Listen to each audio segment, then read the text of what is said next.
All right, so today I got Zdiorx right here, putting on his chain, dripping up. Yeah, man, What it's up? What dripping. up? I was just gonna ask you a few questions about like your music and like how you came to do music and stuff. Yeah, So of course. just give me a little bit of background about you. Yeah. So I started making music. Well, started making music back in 2015, I think 2016. We used to, before I was a Christian, before I got saved, we used to be at parties and freestyle when we got high, me and my brother. And then when in like mid 2017, maybe early 2018, he bought a whole bunch of studio equipment and was like, "Yo, like we're gonna do this for real." So we started recording music, and it was horrible. Like it was very bad music, um, content wise, and just how it sounded was really rough. And then in 2018, I got saved. I took a year off from music. The Bible talks about being made a new creation, and I took that very literally. Where I was like, "Nah, like I used to make music. That's not who I am anymore. You know, God doesn't want me doing that." And so I Yeah, stopped entirely. And then I met Mark Stevens, Mission from AYNOM from Sacramento in like mid 2019, and they were like, "No, bro, like you should keep doing music." And then they helped me actually fund my first studio. yeah, I've been a CHH artist, Christian rap, since about 2020 when I released my first song. yeah. That's cool. Um, I don't know if you mind me asking, just like why music? Like, what inspired you to do music? Yeah. So my brother had a lot of influence on me and like wanting to do music. So when I was still in the world before I was saved, we were just making music because we were like, oh yeah, we could get rich off this. We can make it quick. And then we realized like, oh, there's some talent here. There's something here. We're passionate about it. And so I became passionate about music very quickly. And my family's really musically talented. Back in like the 60s or 50s, my uncles used to like go and travel the world. They were part of a quartet and they used to sing. So like music's always kind of been, I guess, in my veins. But when I got saved, I took that year off and was like, no, that's not who I am. That's who I was. And then God just kind of prunes some dead fruit from me. And was like, no, like I gave you this talent, use it. Yeah, And so I was like, okay, you know. And so I started making music again. And now I'd say I use it more as like it's more so a gift. So I don't I don't do it for me. I do it for God. When I get on stage, I'm worshiping. Um, I have this analogy where I say that I'm looking vertically, meaning like I'm looking up at God. I'm not looking horizontally at the yeah, people around me or at my peers. I'm more worried about performing for God. So now I think I do it more as a heart posture of worship, but then also like, you know, to inspire people to chase their God given dreams. yeah. That's really good. So like, you're not like super big right now, but you've got a following, I'd say. And what is like your goal with music? How far do you think you're gonna bring it? And like just like where's your limit at, I guess? Sky's the limit. um, Man, I don't know. I've been kind of thinking about this a lot and praying on this a lot, man. And I have a lot of things I still haven't accomplished, a lot of goals that I still have not achieved that I want to achieve. I think my long term goal is really just to inspire people to live out their God given dreams, talents, and gifts. That like if God has called you to something, to just do it. You know, I think that's my big goal, and I want people to take away is like, hey, like anything is possible when you're walking with the Father, um, and if it's in His will, it'll happen. Yeah, that's good. So I know you were also saying that Michael had a kind of an impact on what you do, right? Yeah, me and Michael um, got acquainted earlier this year. I asked him to be on Fashion, but um, yeah, I think Michael V has definitely had an impact on me. we're both mainly we're both bigger guys, like, and it's just really inspiring because you don't see a lot of bigger guys getting it on in like Yeah. the industry. You don't see a lot of bigger guys going after it, and so I've always been really inspired by Michael because um, he did it before I did, and he did it before a lot of people did, and he really inspired me to be like, okay, well, if he's doing this, then there's room for me. Um, he also really helped me through some insecurities with myself. I'm not gonna lie. Um, he I get kind of insecure sometimes about how I look. And I was at Holy Smoke with him, and was at the Holy Smoke Fest earlier this year, and like, dude ripped his shirt off in the middle of the stage. I kind of like I had some insecurities by myself, and then was like, dang, if Michael can do it, then I can do it. And so yeah, Michael's had an impact on my career, just seeing like a bigger guy get it and being like, oh well, Yeah. if he's doing it, and doing it to the scale he's doing it, then I can do that too, no questions asked. Yeah. Also, like kind of aligning with that, like the community of the CHH community is like it's a small community, but it's very like connected, interconnected. I think that's one Yeah. of the like greatest things about it. It's like in the music industry, just the normal like whatever, you know, it's not Hmm. very connected, but in the CHH community, it's very like connected and like Hmm. almost like a family. Yeah. Yeah. I always think of it, we're supposed to be one body, and I think CHH, although we don't do the most perfect job, but we do a better job of showing that we're one body. Yeah. Yeah. So obviously no one is gonna like get to their like best performance like easily or Hmm. like super easy, just slide through, right? What was like some of the biggest obstacles that you had to like overcome like to get where you are today? Man, a lot of insecurities, a lot of like second guessing myself. Like, we had a lot of songs done, and I'd be like, no, I don't really like that song. But some of those songs ended up being my biggest songs. Um, I think the other thing is man, you gotta just, it sounds like a cliche, but you gotta trust God with your career. And sometimes that can be hard because you can be like, oh, well, I'm gonna go make this move and this is gonna happen. When in reality, it's like, hey, we don't walk by sight, we walk by faith. And so a lot of it is putting trust in God, but a lot of it was conquering insecurities, of like, you know, me being insecure about how my voice sounded, or me being insecure about how I perform on stage, but then realizing like, hey, none of this matters. Like, people are enjoying me, people are enjoying the music, and it's making an impact. Yeah.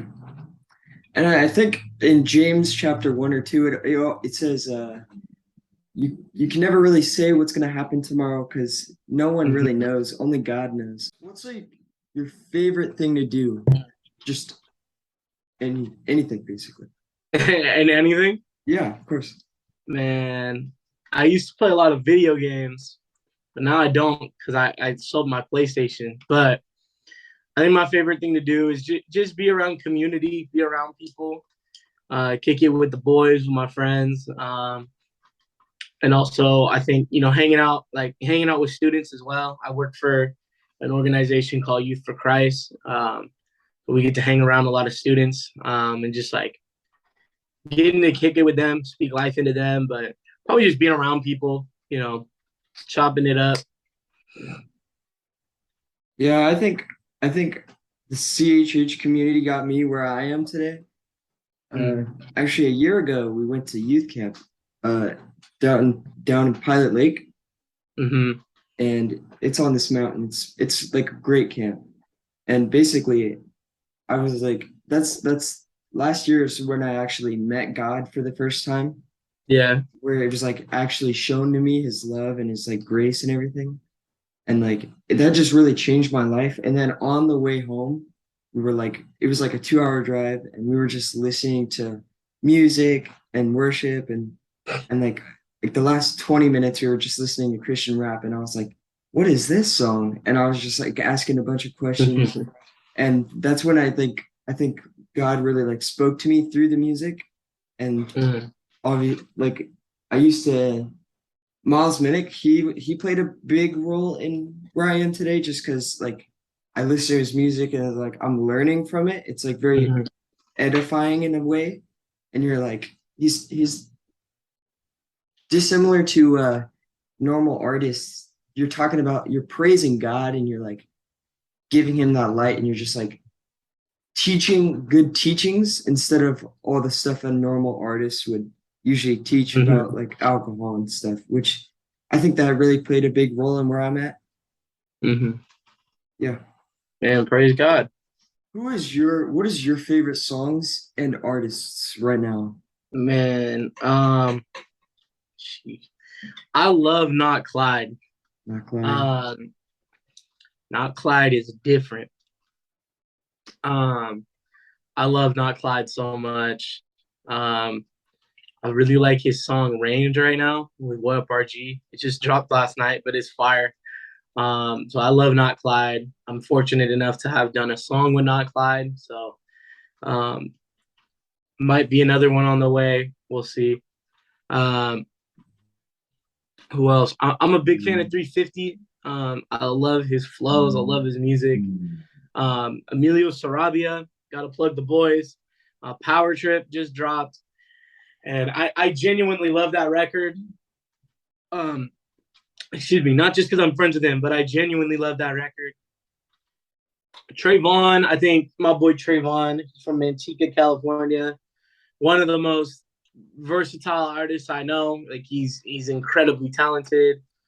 Foreign, I love Foreign down in SoCal. I really love the SoCal the Cali artists. Yeah. John Keith is amazing. As for songs, what's been in my rotation, um, the Use This Gospel remix is Oh crazy. yeah, it's fire. Yeah. Italy by Paris Perez. It just dropped too. That song's insane. Lunch Table by Eric Nelson. That one has been in my rotation heavy. Um, man, who else? There's a lot, man. There's a lot I could name. MIA, John Keith. I've been playing that a lot too. So that's just a Yeah, couple. yeah. I think some of my favorite artists right now are like No Big Deal, Scooty Wop. I love his album he dropped like a Mhm. few weeks back. It's fire. I can't stop listening to it, to be honest. It's very good. And then I don't know if you introduced me to this guy, but Lazarus. Oh, I love Laz. Oh my gosh, I've been listening to like so if you guys don't know, he's like he takes songs off like TikTok or whatever, like mainstream songs, and then he makes them into like Christian alternatives basically. And it's like done very well. It's very good. And to anybody who doesn't know what Christian rap is or anything, I'll link a playlist in the description and you can check that out. And it's got all like the mainstream, non-mainstream. It's got smaller people, it's got bigger people, so it's pretty good. It's got a lot of people on there. Uh, do you think that you? I mean, I know you're like a younger artist, right? You're Mhm. very young, and you've gotten to like a very successful point in your career very quickly. Uh, Yeah, do you think that you'll ever sign to a label or you'll stay independent? man, it's hard to say. I'll probably end up staying independent, but you never know. Yeah, I know it's very hard for artists to like not sign because like it usually gets you more people who will listen to your songs and stuff. And I think it's very hard to like just think about it and just not sign like because it's difficult to get that like that traction if you're not signed with a label. And so Yeah, I think you're doing a great job right now because you're appreciate it. independent and you're doing good stuff.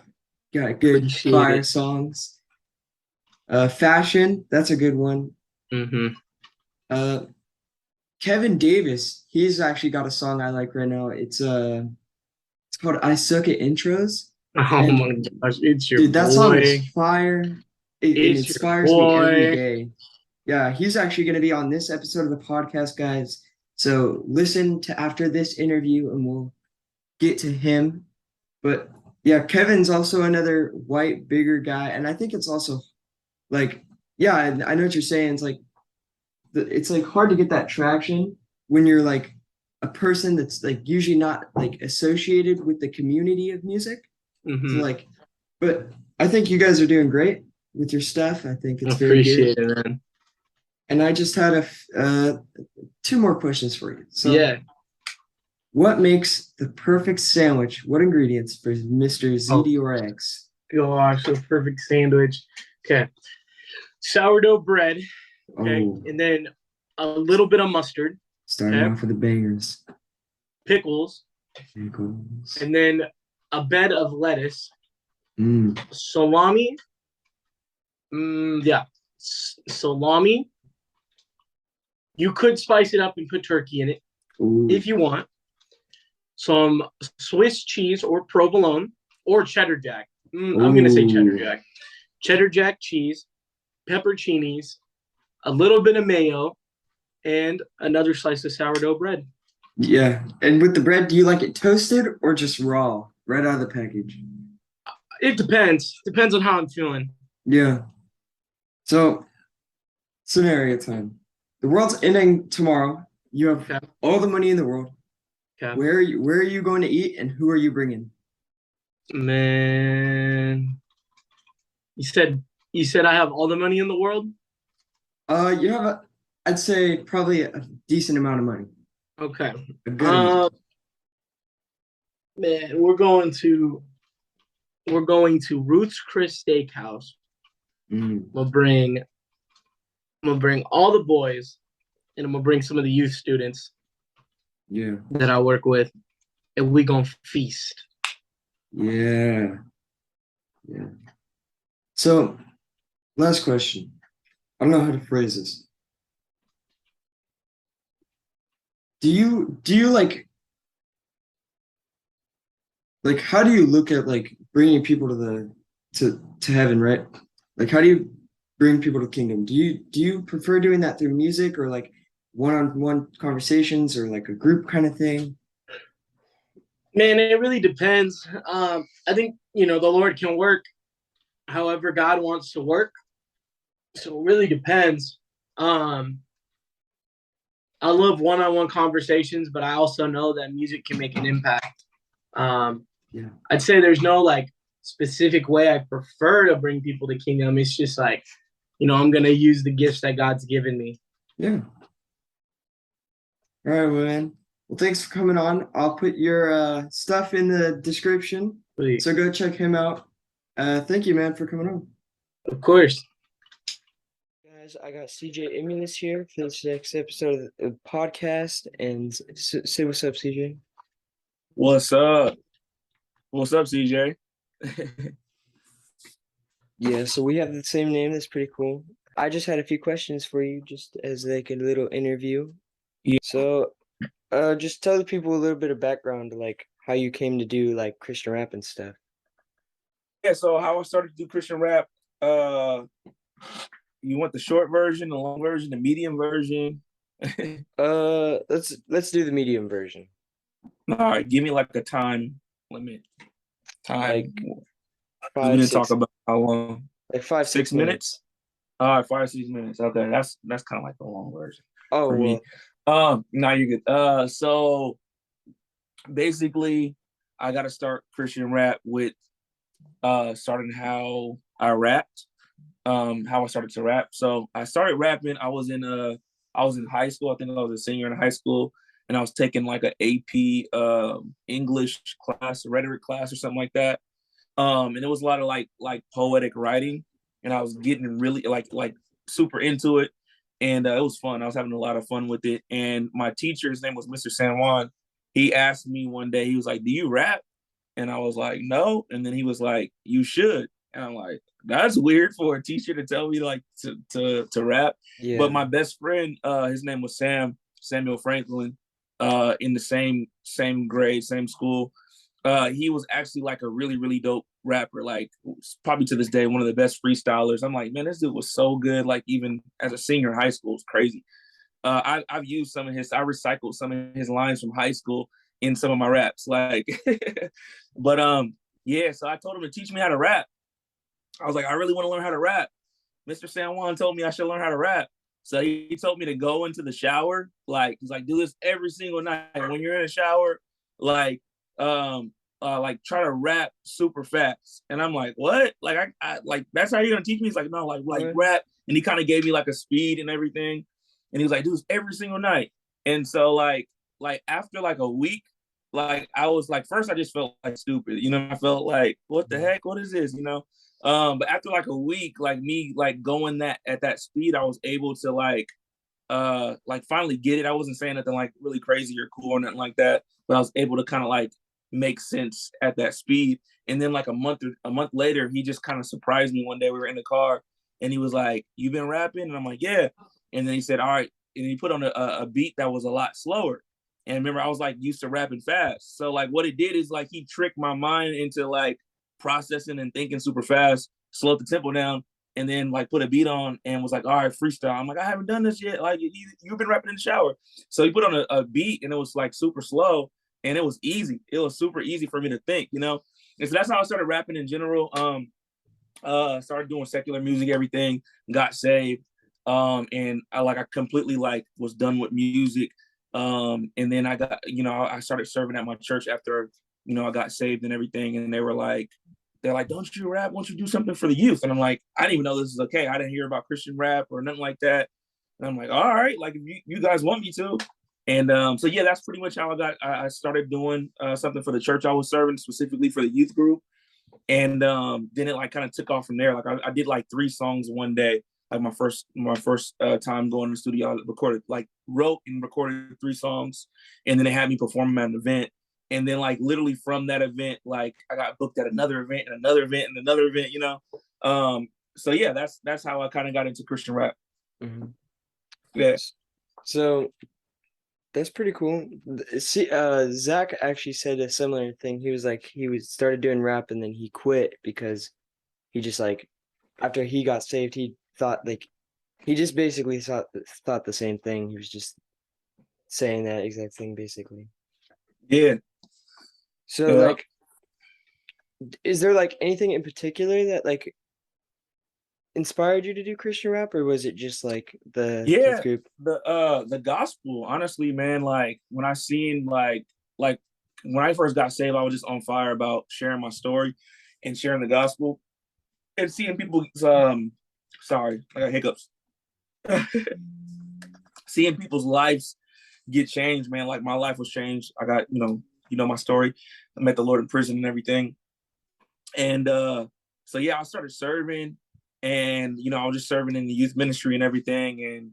And like one of the youth leaders, a part of the team that I was working with, wanted to put on an event to reach students, and that was the event that she asked me to rap at. Do some songs, don't you do music? And I'm like, all right, yeah. And it really connected with the students. Like I was fresh out the world, so I could kind of speak their language and everything. And so like when I seen that, like I didn't get saved and like, oh, I'm gonna be a Christian rapper, you know what I mean? Like it was just like I was doing ministry. Like I was witnessing to people on the streets. I would go through different neighborhoods at night and go pray for people. I would like go into high schools. I would see people walking on the street, share the gospel with them. So I just had a passion to see people get saved. But like I feel like God kind of ordered my steps in the realm of rap. Like, you know what I'm saying? Like one thing led to the next. So after that event, that was like an event that they collabed with multiple churches at my church. But I saw the response, and like I said, one event turned to the next event. Like that first event that I did turned into, man, can you come to our church and and do this coming up in a few weeks? Can you come and share your testimony and do some music? And I'm like, yes. I kept resoundingly saying yes because of the urgency to get the gospel out. You know what I mean? It wasn't about the music. I probably, out of all of the events I've done, maybe 1% of them was just come and rap. You know what I'm saying? And don't share your testimony and preach. You know. So yeah, that's my answer to that. So you were a youth pastor, right? Because Zach was talking about it. He was like, you were Zach and Hannah's youth pastor? Mm-hmm. How long were you doing that for? 7, You said 7 years? yeah, 7 years. That's a long But I time. was in youth ministry. Yeah, I was in youth ministry like for a long time. Like, cause like when I first got saved in 2007, yeah, when I started serving, released from prison and got, you know what I'm saying, back into, regular life and everything. I started serving and immediately like God called me to youth ministry. So I was like a lot of my music and ministry that I was a part of, even though I had my own ministry, was connected to youth ministry and everything. And I was already serving at the church before I became a youth pastor. I already got offered youth pastor jobs, but just didn't feel called until, you know what I'm saying, I took the one out here, New Life. But yeah, one of my events that I did, I think I was telling you this. I did an event when at EJ's church, Pastor EJ, when he was in junior high. When he was in junior high. Like I think I was like one of the first like Christian rappers they brought in. But yeah. So where do you like place yourself like along like the amount of time you've been doing Christian rap? Do you think you're like higher up there in like the time you've been doing it, or like how long have you been doing it? I've been doing it. Yeah, I'm like not as long as like Lecrae or you know what I'm saying, any of them or that nature, you know what I'm saying? But I've been doing it for a while now, yeah. So I'll say Yeah. like mid, yeah, like Do you have any like goals that you have with music? Is there anything you like want to accomplish before you stop doing music?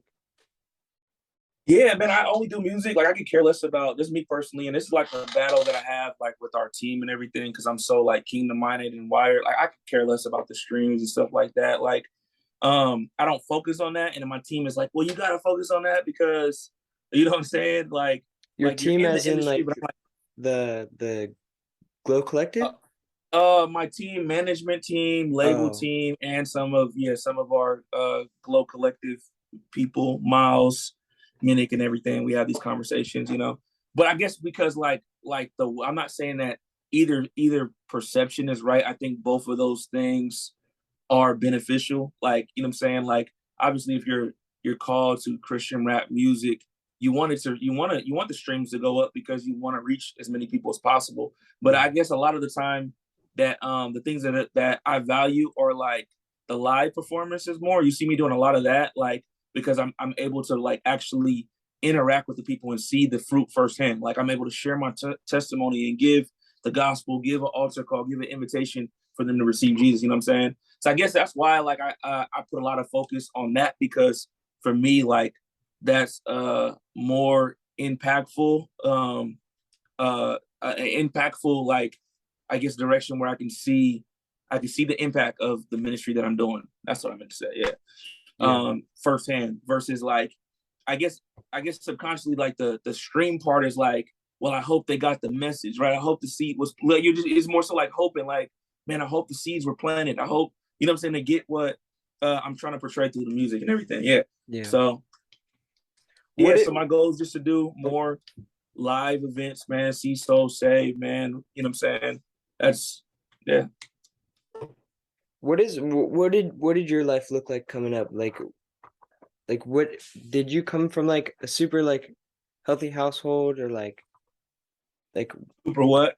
like what was your life like coming up? Like Okay. I grew up in Vallejo. Sorry, I grew up in Vallejo. And I would say I got like a little bit of both worlds because my, you know what I'm saying, my parents were you know what I'm saying, both educated, you know what I'm saying. My mom was from the hood, my dad was from a bad, you know what I'm saying, area, but got out of that. And we moved into Vallejo, into North Vallejo. We lived in different parts of Vallejo, but mainly North Vallejo. I lived in the South and Central too. But my parents were in college, you know what I'm saying, trying to get the degrees. I think my dad was working and in college, so he was gone a lot. And my mom was working night shifts. And so I spent a lot of time with people in a certain environment and everything, a certain, you know what I'm saying, like product of my environment. But my household, like, you know, my parents, like I said, I got both sides of it. Like my parents tried to force me to go to church and all that good stuff. But on the flip side of that, they were pretty much going through a divorce my entire life. I've seen, saying fight after fight. My dad chased my mom out the house with a knife a couple times, long ago. So yeah, like it was like a mixed bag, like household was good and not good, got some good values and stuff like that. Implemented some good things, but also very toxic. Neighborhood was not the best, exposed to a lot. But yeah, so that was like my upbringing. My outlet was pretty much basketball, and trying to fit in and all that good stuff. And yeah, my perception of Christianity, which I say all the time to students, man, was not the biblical perspective of Christianity. It was pretty much like, all right, I grew up in this kind of neighborhood in this type of environment, but my parents forced me to go to church, right? So there's a lot of people in my life that I could look at and be like, I'm way better than them. You know what I'm saying? So like my perception of Christianity was just like, don't be the worst version of me, and God owes me the life that I want. You know what I mean? So I had friends like who were doing horrible stuff, and I was doing sinful stuff, but in my mind, I was justified because I could be doing that. You know what I mean? But I'm not. I'm not doing as bad as I could be doing. So God, like you owe me the life I want. That was Christianity for me. You know what I'm saying, in a nutshell. And basically all I wanted from God was, to make it to the NBA. Yeah. I see you hooping on Wednesdays, bro. I don't know if you would have made it to the NBA. Come on now. Don't lie to the people. Don't lie to the people. Was there anything like big you had to come through to like become where you're at now? Like, was there like huge obstacles? I know you went to prison or whatever. I don't know. Yeah, I think that was the main thing, man. Like really having an encounter with Christ and really like making that transition from religion to relationship, and that happened for me through going through some very, very hard times, like going through seasons of being addicted to drugs, being an alcoholic, selling drugs, like street life and all that good stuff, just searching for fulfillment, moving to Hawaii, like, my story, but I'll share for the people, like moved to Hawaii as a, late teenager, 18, 19 years old, something like that. Initially for military, got kicked out the military and just saw opportunity. Like, man, I can make a lot of money out here. There's a lot of people out here in the Bay, from the Bay, that live in Hawaii or from other parts that are doing illegal things and making a whole lot of money, and I ended up clicking up with those people. Some of them I knew from the Bay Area and everything, and got convinced that I can do the same thing. And so I started shipping ecstasy pills over, which is, meth, Molly, same substance and everything. Over from the Bay Area to Hawaii, was selling it, started making a lot of money. Me and my friends living in a house in the beach out there, Ever Beach, 3 nice cars, whole lot of money, crazy life, hanging out with NBA stars in the clubs, doing a bunch of shows, stuff like that. But knowing and seeing and knowing, but also knowing and then seeing that it wasn't fulfilling, you know what I'm saying? Yeah. But then being so trapped because it's like, man, I'm so deep in the lifestyle that I'm living. What next? I can't just leave and go work at Walmart now. You know what I'm saying? Like I literally was having, I remember just contemplating like, man, this is not it. Like when people went away and friends went away and I'm just there alone with my thoughts. And I'm like, man, like, this is not it. What am I doing? You know what I'm saying? Like, I'm going to end up dead. I'm going to end up in jail or something, Sorry, I got the hiccups. It was really bad. I'm going to end up dead. I'm going to end up in jail. But then I literally thought, like, okay, what's the plan? Like, just got kicked out the military. I probably won't even be able to get a regular job. You know what I'm saying? So I kind of felt like trapped. Like, this is my only way, you know what I'm saying, that I could move forward. And yeah, man, ended up like doing that for some time. And then like a week before my 21st birthday, I ended up going to prison, getting busted, going to prison, was facing 10 to 12 years for the amount of drugs initially, and a mandatory minimum of 5 years for getting caught with a gun and drugs in Hawaii. And man, just slowly but surely, like God began to chip away at the hardness of my heart. and got a hold of me. Like I had an encounter, crazy encounter, like with God, where it moved me over from like, yeah, I say this all the time, like it's no longer faith for me, it's fact. Like, you know what I'm saying? I had such a crazy encounter where I repented of my sins, man. One day I was in a hole, just started reading the Bible, man, just hungry, just thirsting for God. And I found him. Started reading the Bible, reading for 24 hours straight, man, just weeping, weeping, weeping. And his presence just fell in that room, man, like crazy, bro. It was like I literally had to open up my eyes, like to see if somebody was there, because that's how like prominent his presence felt. And man, like he did everything that he says he'd do in the Bible, man. Removed my heart of stone, gave me a heart of flesh, forgave me of my sins, gave me a desire to keep his laws. You know what I'm saying? Made me a new creation. And so like I literally was regenerated like that night that I repented, started reading the word, you know what I'm saying, in my cell, brought me to life. And yeah, so that like literally with that came like a different mission, a different mindset. My life wasn't mine anymore and wasn't all about me. It was like, man, like something just happened to me. How can this happen to everybody else? And I wasn't even focused on later, like God let me out so I could do something. I'm like, no, like as soon as I get back into regular population, I'm gonna do something. You know what I mean? And became like an evangelist up in prison, man. So yeah. Yeah. Did you do a lot of stuff in prison, like with the ministry stuff? Like, did you was it like a When I service or got anything? saved, after I got saved, it was just pretty much reading the Bible. We had a chapel in there, so I'll spend a lot of time in the chapel. They would play like uh like I forgot the schedule, but like once a day they'll play like Christian movies in there.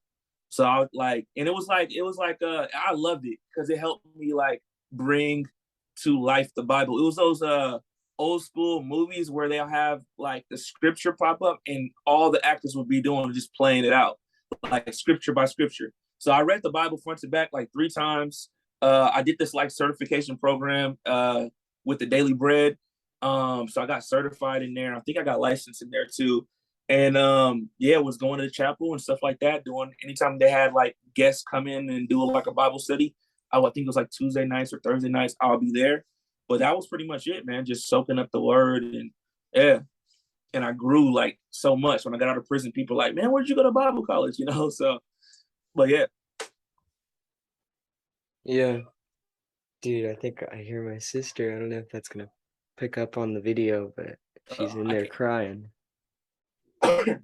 It's all good, man. So you're a Christian artist, but do you like what's your like rotation right now? Like, what are you listening to? Who's your like people? CJ Emulous, CJ, and I'm just playing. Like as far as Christian rap or just like music, Christian music in general. Just Christian music in general. Honestly, like I listen to a lot of house fires. I listen to a lot of worship. Some Maverick City songs, like I have a couple that I really, really, really I like. Um, of course the Glow Collective and Miles Minnick, you know what I'm saying? I listen to my stuff because yeah. You know, I gotta shout out Zdiorx, you know, that's the bro. KB is probably my favorite artist of all time, you know what I'm saying? Mhm.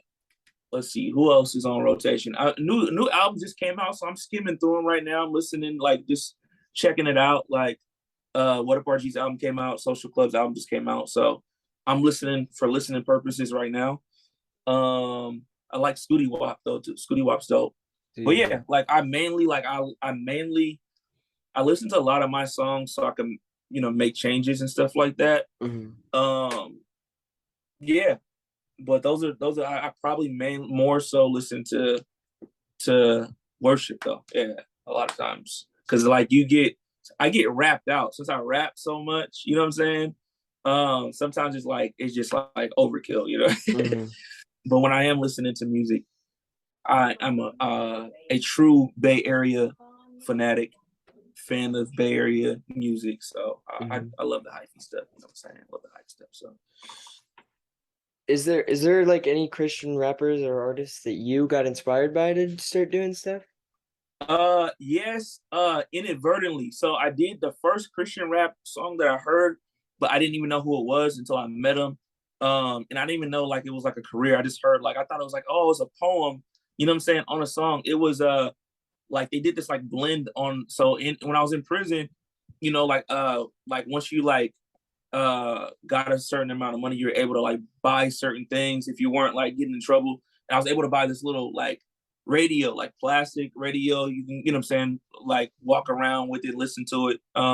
So there was like two Christian stations. One was like, well, actually one Christian station out there at that time. It was the Fish, but on the weekends they would play like gospel stuff. And so I would be listening to it, like, and I would try to like cut off like, you know what I'm saying, the bad stuff, you know what I'm saying, because I was trying to get the spiritual stuff inside of me. But I heard the first Christian rap song that I heard was "Praying for You" on the radio by Lecrae. "Praying for You." They played like a little like, I think it's called like a mashup or whatever it's called. Like they mixed it into like a gospel song. But I was like, it literally brought me to tears, man. Like it was crazy. I was just, such a vulnerable time being in prison, just surrender my life to the Lord. And yeah, so that yeah, I would say Lecrae, like that was an inspiration. Then like probably within a couple months, I ended up like of getting out, I met him because I started doing Christian rap. And then one of my mentors brought me to the tour. This is when he was still on Cross Movement, man. But yeah, brought me to a tour, and yeah, brought me to a tour. Got to meet him. I actually got to tell him that story. Like, man, like this story, you know what I'm saying? Like, or like your song blessed me when I was in prison, bro. So it was super dope. But yeah. So it's sort of an off, like the sort of not related to music at all, but like what makes the perfect sandwich for CJ Emulous? Perfect. It just honestly depends on the day. I'm a foodie, you always hear me talking about cooking. So man, like if I was gonna make a sandwich today, I would go with like a spicy. All right, that makes a good sandwich. All right. I would go like a spicy, like hot pastrami. Like I might actually do that because that sounds good. I was craving that. But cook the meat, some pepper on there, a little bit of garlic and other seasoning I can't tell you about because I have to, you know what I'm saying? I got secrets. Yeah. But there's this shop, I think it's called Rim Delis, but they put this, I like spicy food. So they put this ghost pepper cheese. Like sometimes it's too much, you know what I'm saying? We'll put ghost pepper cheese on this one. But yeah, hot pastrami would be good right now. Or like I think the last sandwich I ate was like salami pepperoni, like an Italian. So those are my go-tos. So actually, I had an Italian this week, but I also had like a honey roasted turkey or honey smoked turkey with bacon and like pesto and all that stuff. So it just depends. Just depends. I can't say which one I would like more. But today, if you ask me, hot pastrami, man. Hot pastrami for sure. I asked Zdiorx the same question. If you could bring anyone and go anywhere and you had a lot of money, where would you go for like food? Anyone, like one person? Or like because I got a family, bro. You like can't everybody, ask... like everybody you want to bring, and it's on the last day ever. Anyone? So I got unlimited money? Not unlimited, but you have a lot. You have like I don't know Bill Gates, but like I don't know, Obama make a bunch of money. I don't know, someone rich. All right, you're rich. So bring my family anywhere, like any restaurant or anywhere. Like anywhere to eat or just like to do anything. To eat. Oh, to eat.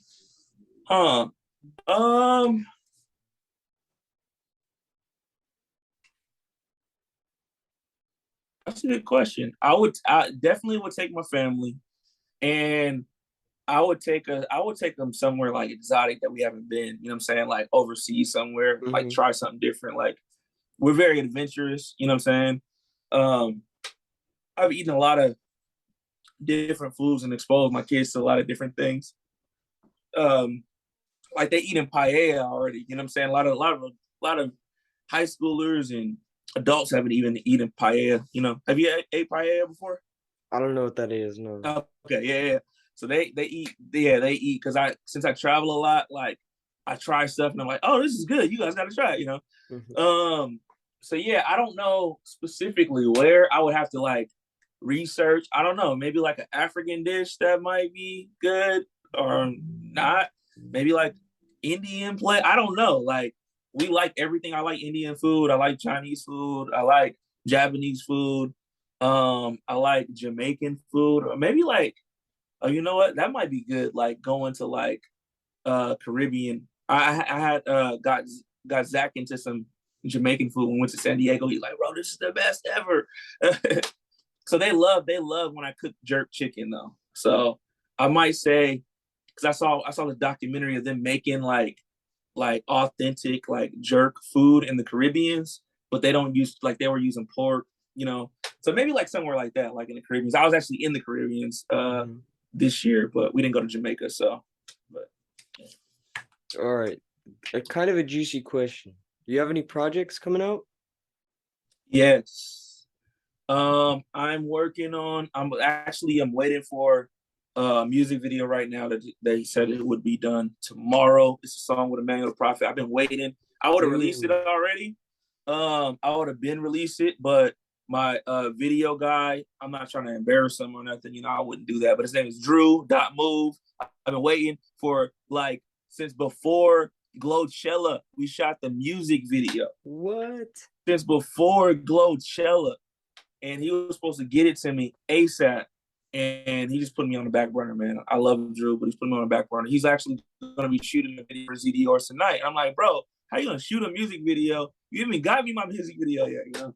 So, yeah, he said it should be. So that's what I'm waiting for. And I have a lot of music that I'm ready to release, but it's you get more vitality out of a release when you release it with a music video. So don't blame me, guys. Like, don't blame me. I got tons of music I want to put out, but it's, you know, the video guys. So if I could find someone who's like not booked all the time that can do good work, I think I might have found someone. But yeah, You tell Drew for me, he is lacking. I will tell him. Tell him he's lacking. All right, for bro. sure. Thank you for coming on the podcast, bro. I really appreciate it. No problem. I love your podcast voice. What do you mean? Because you're like loud and obnoxious sometimes. At like, I never hear you talking mellow, not in a negative way. Like you're hype. You know what I'm saying? We I get to see you on Wednesdays at the barn, so I never hear you talk mellow. So it's like, wait, what? This is like normally you're like now it's clear. So it's dope. Nah, I appreciate what you're doing, man, and I'll see you tomorrow. All right, bro. I'll see you tomorrow too. I totally forgot that it's tomorrow. Yes, sir. All right, bro. All right, bro. Thank you. Talk to you soon, man. All right, bye. Hey guys, I got Kevin Davis here. What's up, man? Just tell us a little bit about yourself, some background. So yeah, I was born in 1989. Yes, I was born in the 1900s. For all you young people out there, I grew up in. I was born in Vallejo. Grew up in Napa, and I'm a Christian rapper. I'm a youth leader. I'm a husband. I'm a father. I'm a leader in my church, and I work at K-Love, Positive and Encouraging. So you're a pretty big Christian rapper, I guess. Well, I mean, if No, I'm people not. are in the community, you are, I'd say. Like People know me. People know. yeah, people know you. Yeah. So I've been I really start I wrote my first I remember I wrote my first rap when I was 14. And I remixed a Mac Dre song. I don't know if anybody out there knows who Mac Dre is. If y'all from the Bay, in the comments, put yay. Yeah, and it was just talking about spreading the gospel. It was very, I feel like every new Christian / new Christian rapper is very like, you know, like scripture heavy, gospel heavy, right? And not to say like when you get into it, you get watered down. I think things just become a little bit more personal. We let people in a little bit more. But yeah, I was talking about spreading the gospel. And then I remember I started going to church back in Vallejo back in 2012. And I started, I made my first, I made my first song in 2012 with my group. We were called Lifted. We were pretty we were like the little Bay kids, the little hyphy kids from the Bay, and we would go and like do all these little youth group church events. We would perform in front of inside of Six Flags. At one time, we performed in front of like 6,000 or 7,000 people in Six Flags. Now it's kind of cool. And but yeah, I started with this group called Lifted. Me and four of my brothers, and we just made music kind of like for ourselves. We would make it on our little like illegally downloaded program, and then we would get beats off of YouTube, and like in the middle of the song would be like, purchase your beats now, and we would have to try to like either elevate our vocal levels or like put it into the song. It was really crazy. If you go back on like SoundCloud or whatever, you could find it. It's pretty bad. All right, I'm gonna find a link and I'm gonna put that in the description. I'll send you the link so you can put it in, because I think it's cool. I think it's cool to go back and see things that I did almost, well, I guess 10 years ago. And then I got signed to a record label down in LA called Heritage Park Records in 2014, and then in 2015 I put out my first album called New Day, and it was I would say it's just me, but I had a feature on every single song. Like I didn't know how to make a song just on my own. I was used to just putting a verse or something. I had some cool features on there. I had JG, I had Brandon P, Mission, Joey Vontes. He was Joey Jewish back in the day. But and Taylor Nally and KAG and all these people, and it was just really cool. It was really difficult. It put me through a season of really trying to put together something eclectic and something well put together. And I've just been doing it ever since. So who is Taylor Nally? Is that just like Taylor Ellis? So her name, she got married. Her name is now Taylor Ellis. But back in 2014, she was Taylor Nally, and the song we made is called Desperate, and it's literally the most like personal, vulnerable song I've ever made.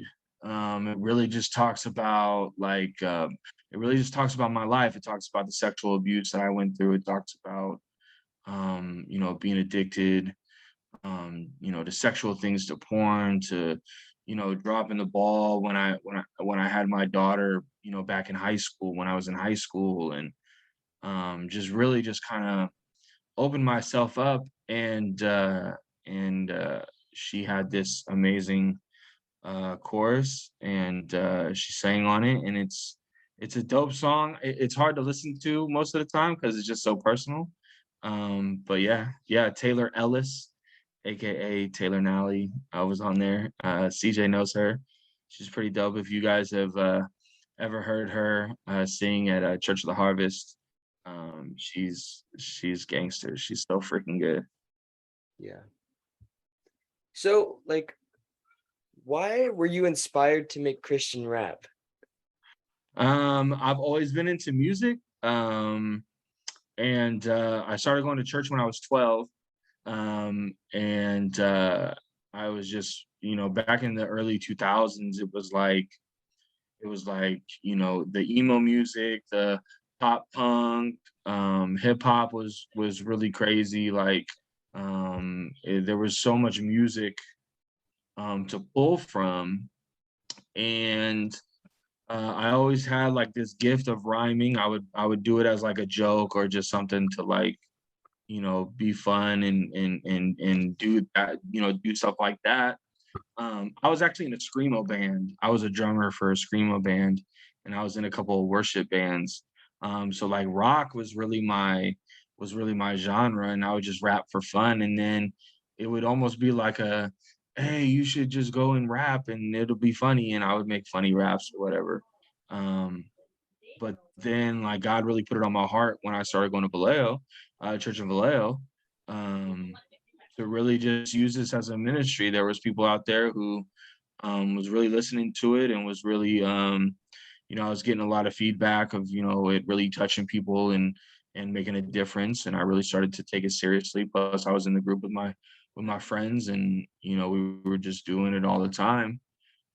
So it just became a ministry really, and then it became a passion, um, for me to reach young people, to just be real and relevant and transparent, because I really feel like I'm really big on our testimonies. Like I feel like our testimonies really matter, and there's somebody out there who is going through something that you've been through, and for them to hear it in a way where it's like we listen to music constantly, but we don't necessarily like listen to sermons or like, talk to people. Like when we're not talking to people, when we're just like alone in our car, we're alone in our room or whatever, or we're walking home from school or on the bus, we're listening to music. So like, why not put a testimony or a sermon, not necessarily, structured like a sermon, but just put Jesus and hope and love into a song where people are hearing it and hopefully impact somebody. So that was really why I wanted to be a Christian rapper. I was heavily influenced by music. I had a passion for it. I had a skill to do it, and I just was obedient and answered the call to make music for people who were going through some stuff. Yeah. Was there any like specific person who like inspired you to make music, or was it just like collectively a bunch of things? Um, uh, I had some artists that I admired, like KJ 52 and Lecrae, um, and I had a lot of friends who was doing it. All my Lifted brothers, Miles Minnick, we were really tight back in the day when we were both coming up and just doing stuff together. It was just an inspiration to not only just have fun with my friends, but just do something impactful. I would say KJ 52 was one of my biggest inspirations. He was super funny. He was a white guy, so it was like, okay, it's cool to be white. It's cool to be funny, which is kind of who I am. Um, and like back. I mean, I don't know if you know any of these artists. Grits, Petty D, Cross Movement, uh, you know, uh, dang, there was a lot of people back in the day. T-Bone. T-Bone was a big influence, man. That dude was from the Bay Area. Um, uh, um, the whole RPSMG crew, Justin Goss, Mission, Brandon P, Excellence, um, KAG, they were all big influence because they were so tangible. They were right here. They were in Sacramento, just kind of doing stuff. So yeah, those were kind of like my influencers and people that gave me, encouragement to keep doing it. So you said you grew up in Vallejo? So I was born in Vallejo. I lived there for a little bit, and then moved to Napa.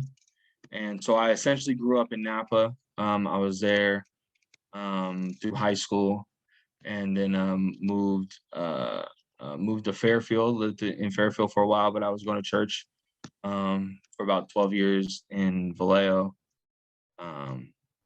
So yeah, I spent the majority of my young life in the Bay Area. I think CJ said he was from around that area in Vallejo or something. CJ Emulous is from Vallejo. Shout out to CJ. Yeah, CJ's dope. Qheem the Redeem is from Vallejo. He's a big influence. Just seeing people from the city that I love and the city that I came from, and just doing big things. BP the official now is doing music for God, and he's really big there. So it's really cool to see people from where I'm from doing stuff like that. Like, so what were your goals, or like your goals now to like for your music? My goal is always just to make relevant, transparent music. I just want to impact young people. I mean, that's my goal. I'm not here to headline all these tours and go to all these places. I love my 9 to 5. I love being at home with my wife. I love serving in my church, but my goal is just to make music that is fun for me and other people enjoy listening to, and it gives people a different perspective. Not saying that the message is any different. It's just a different outlook. It's just coming from a white dude who is just out there having fun, and just trying to, like I said, just trying to make real relevant music and be as open and honest as I can.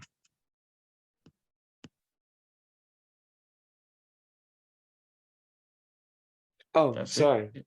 That's it, man. It sounded Those are like my- you were like continuing to talk for a minute Oh, there. no. That's my goal. That's always been my goal from day one. Like, you have other little things like, I want to hear my song, on the phones. I want my songs to get on YouTube or Rapzilla or whatever.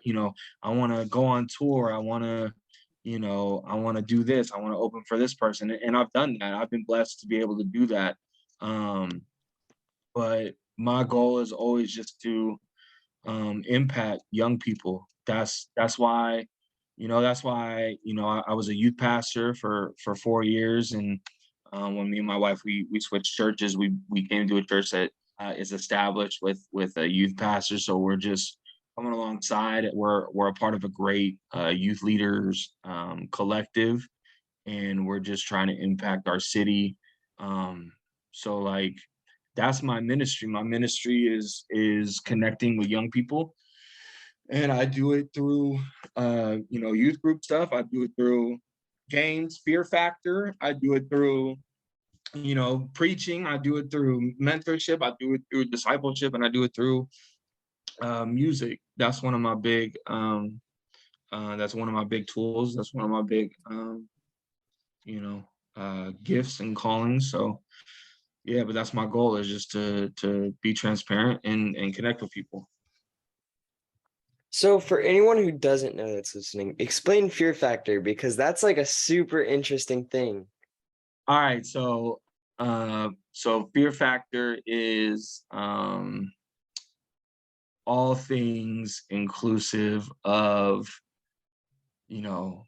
terrifying, whether it be like bugs crawling on you, speed challenge, who can finish something the faster, who can the fastest, who can chug the soda the quickest, and all disgusting, who can eat the nastiest thing that I can think of, and I got a pretty vivid imagination, and I'm pretty good at collecting those things and making them a reality. It's kind of become this thing that I do at every big event, where we do a Fear Factor night, and we get people to come up and volunteer. Always volunteer, never forced, for all you kids. I help out with a summer camp every year, last 5 or 6 years, and I've been doing Fear Factor nights. And I always ask for volunteers, and they come up and they get in over their heads and they get all mad and they go, "Oh, you made me." I'm like, "Nah, I didn't make nothing. I gave you an opportunity."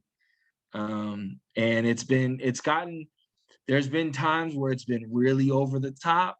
Like This summer? no, this summer I think was perfect. I think this summer. So It was a little wild I feel though. like right now in the season of my life, this is what a lot of people know me for is the Fear Factor stuff. So anybody who's gone to camp, CJ goes to camp every year. So he's kind of seen it. You've never participated, have you? I did at the New Year's Eve The New thing Year's last Eve? year. Yeah. Yeah. I Okay. might, if we do it again this year, I might. Okay. So the answer is yes, we are doing it again this year. So I'll hold you to that. We have audio. Don't cut that out, producers. But a couple of years ago, I did like a lot of hot stuff. So like, Dude, I have the best idea for you. okay, well Hottest. you'll have to put it. You what is it? All right, it's the hottest hot chicken ever with the nastiest sauce on it as well. Like that's just like genius. I've been thinking about it for like months now. Then you'll have to send it to me. You'll have to give me more specifics. But yeah, a couple years ago, we were just over the top with the spicy food, and we didn't have any milk or anything to kind of suppress it. And fear factor is very subjective. Like someone could be like, "Oh, you went way too far. You went way over the top," and some people can be like, "Hey, that was the dopest thing you could have did. A, B, Yeah. and C, way, whatever." So it's kind of like it's really a touchy thing. You can go too far, or you can not do too much. So being in the right pocket, I feel like this year was the best year because it was more creative. It was like what we did is me and my friend Matt and Taylor Costa, we kind of just and always help from my wife. My wife is always like sitting there like, "Hey, read me the list," and I read her the list and she goes, "Oh, I don't know about that." And it's kind of just this back and forth thing. But we came up with like this eclectic, high-end, like a trip around the world thing where we did small bites of like other countries' delicacies, like The eggs.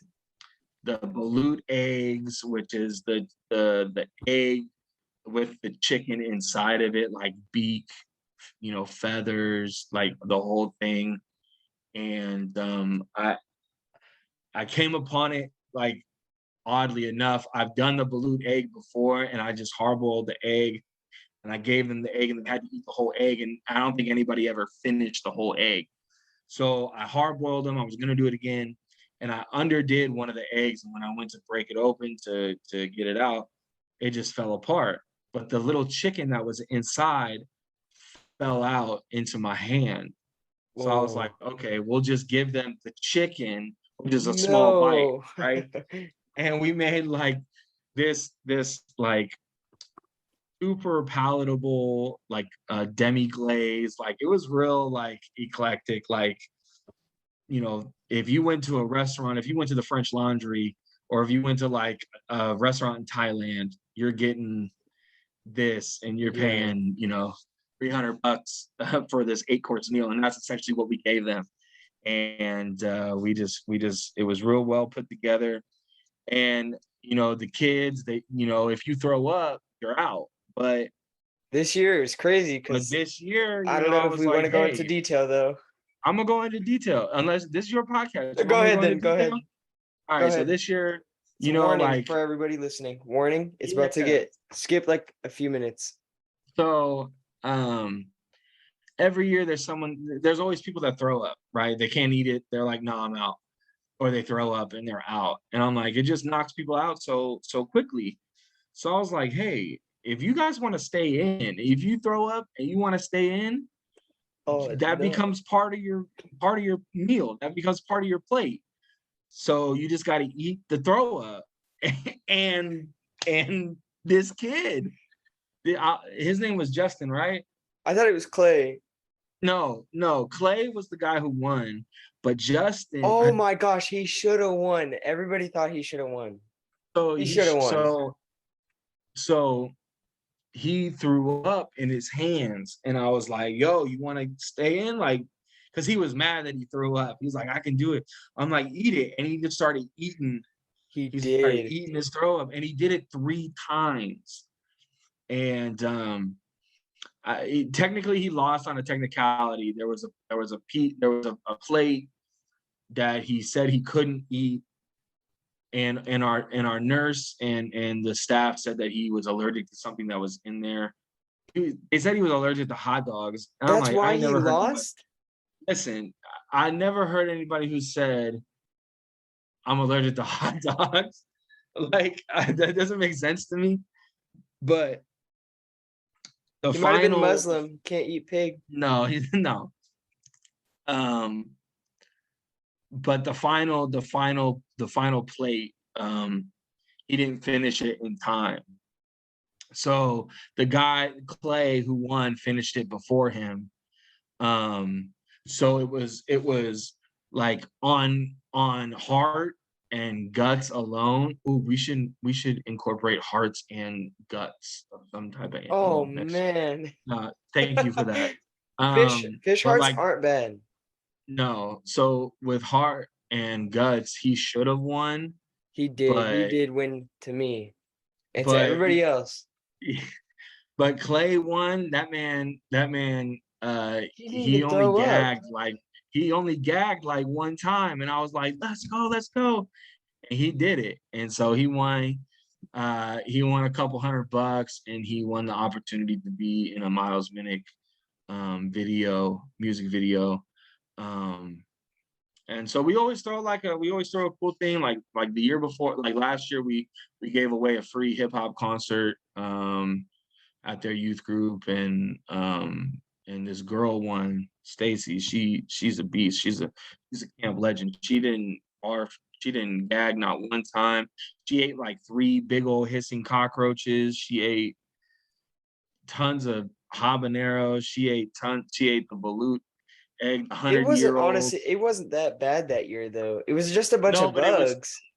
it was yeah. See, like I've done it a couple years, so it's like I'm trying to like, okay, I'll go hot, and I'll be like, all right, let's go nasty. All right, now let's do hot and nasty. So this year, so going forward next year, guys, if you're listening, you can expect a little bit of hot, a little bit of nasty, and a little bit more fear. I might do So that.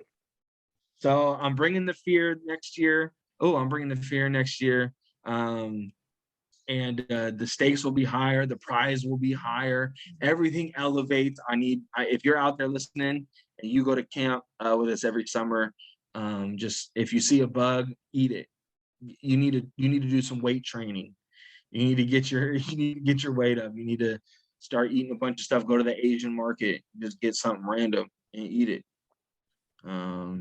But yeah. So I'm really into Fear Factor. Yeah. It was That's a passion. yeah, definitely. So what was one of the biggest obstacles you had to overcome to like become like this big huge music guy? Well, I'm not a big, huge music guy. I appreciate it. But it's just really the obstacles was me. I put limitations on myself. I put restrictions. I put doubt. I put fear and uncertainty in my mind and upon myself. And it took me a while to just really be okay with being truly who I am, being completely Kevin, being completely me. And then it just took, God, it took a lot of prayer. Look, it took a lot of work. And I just became comfortable with being completely me. And it kind of just opened up this newfound creativity, this newfound confidence, this newfound, elevated platform. And I'm so glad that God, pulled me through that season of like doubt, and I still deal with it. I'm a pretty open and honest and extroverted guy, and I'm fun. I try to be loud, and I try to compensate for being insecure at times. And it shows. My insecurities show a lot if you get to know me and truly kind of understand my character, and when I get into small little ruts and stuff. but I'm just like, you know what, God, I want to be completely confident in who you made me to be. I'm made in your image, and if you are down with this, then I need to be down with this. Hmm. Yeah. So when I became comfortable with being me, it was just like boom, there's no stopping. Whether it be music, whether it be ministry, whether it be relationship, whatever that looks like, I'm just being completely me, and I'm trying to correct it as I go. I'm trying to always better it and try to, you know, bring it in and hone it together and put out the best, you know, not product, but the best version of me that I can. And that's just by having complete confidence in God, that He's called me to do whatever He's called me to do. And wherever my feet are is exactly where God has planned me to be. How do you think music has shaped your life?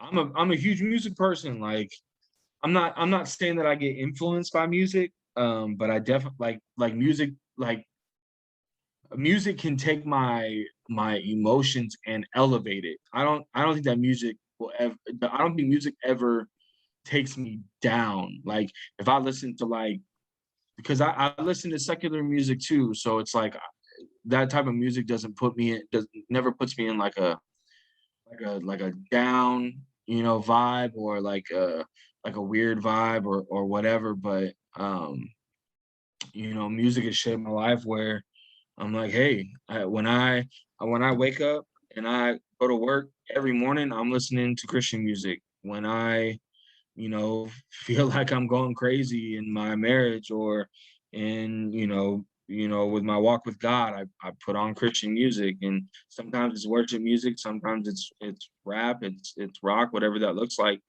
Um, or I'll just if I'm feeling anxious or I'm feeling some type of way, I write music, I create music. I'm a musician, so I'll just do all that type of stuff too. So it's just allowed me to have an outlet to express myself, to get things off my chest, to have conversations with God when I feel like maybe my prayer life, I don't say it in my prayer life or whatever. I'll say it through a song, and that's a form of worship. So music is in my DNA. It's in my blood. So I use music, um, in every aspect. Yeah. So, do you have any projects coming out soon? So I definitely have an album ready to go. Uh, I just have to finish up a couple things. Hey, any photographers out there that wants to shoot my cover photo and any art people out there, any graphic designers that want to take over and design the artwork or whatever, let's go. It's ready to go. Everything's just sitting in the computer, and all I gotta do is hit upload, and it's ready to go. It'll Is be that the called one we complete. were talking about a while ago? If it's been a while ago, it's been here. I've been sitting on it for a long time.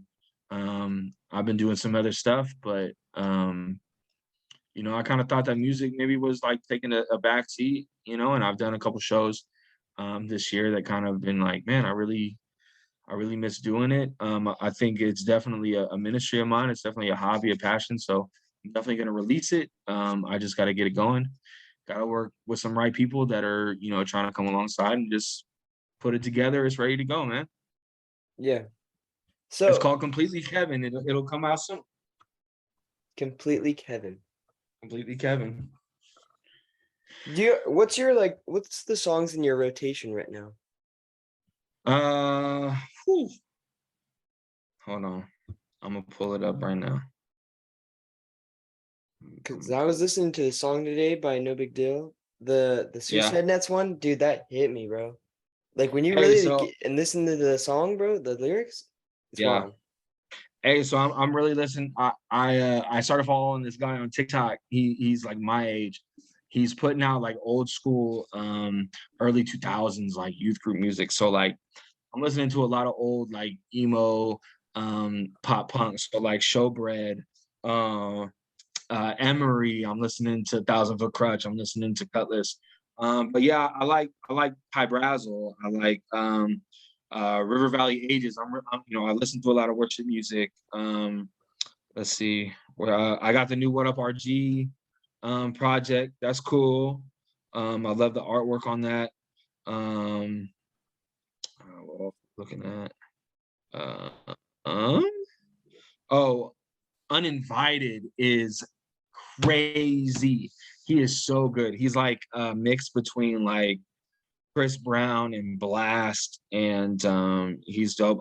I'm always listening to CJ Emulous. Say Some is in heavy rotation. Miles Minnick always. No lie, I'm listening to the DJ Khaled, the one with M and Kanye. God did. My boy Max Mitchell, he's sick. He just put out a new album. He's got Justin Goss and Hero and myself on there. Hovey's cool. I like Hovey. Cue Him to Redeem always. Dang, what else? Let's see. George Rose. I love George Rose. George Rose is fire. The dude is an amazing producer. He's an amazing artist. The kid can dance. Like he just out there breaking it down. It's crazy. YC Young C, he's dope. Alex Jean. If y'all don't know who Alex Jean is Jean. He is dope. He's got this like Pop Smoke, super deep voice, and he's like this like super melodic, like I don't know. He's got this like Juice World, Pop Smoke vibe. It's crazy.